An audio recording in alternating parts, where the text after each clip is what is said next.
Barangay Catarman sa lungsod sa Cordova, gipaubos sa lockdown human nagpositibo ang usa kanhi ka persons deprived of liberty PDL nga mipauli sa lang panimay. Mayor Tichi Sitoycho mibangso sa kawang sa koordinasyon sa Lapu-Lapu ug ingon man sa Cordova Municipality. Siluan Mirondina sa report.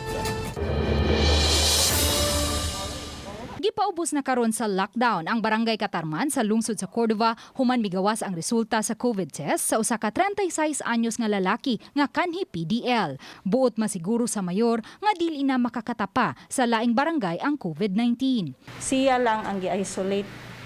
Ang patient try gikuha, gi-pick up, gi-isolate. But the family stayed in their house and then have the home quarantine. Ganiha, nag-apod-apod na og relief packs ang lokal nga kagamhanan sa Cordova sa 1,700 ka mga pamilya sulod sa naasoing barangay. Sulod sa tulo ka adlaw ang konsumo sa unang gipada og subli kining hatdan karong Huwebes og dugang relief packs. Gikasagmuyo sa mayor ang kakuwang sa koordinasyon sa lokal nga kagamhanan sa Lapu-Lapu diin gikatahong unang gihatod ang PDL.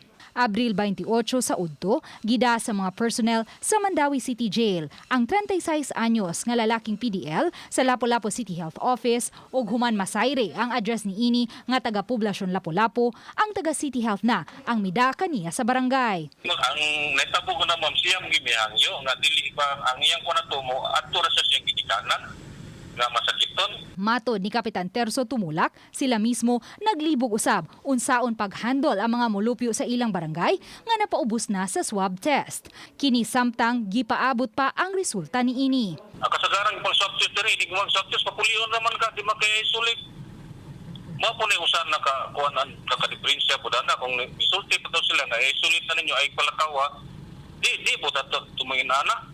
Giangkon sa mayor nga parehong may pagkuwang ang lokal nga kagamhanan sa dakben sa Lapu-Lapu ug ang lungsod sa Cordova ning maong hitabo. Subay niini nahukban sa mayor nga sugod karong adlaw mas pahugtan pa ang quarantine control checkpoints sa ilang lungsod.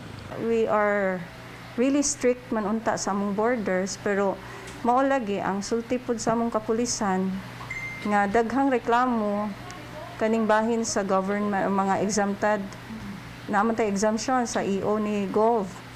Dagang reklamo kung si taon.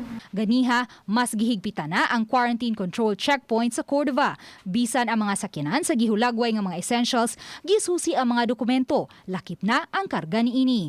Uban ni Godfrey Rilien, Luan Merondina, Balitang Bisdak.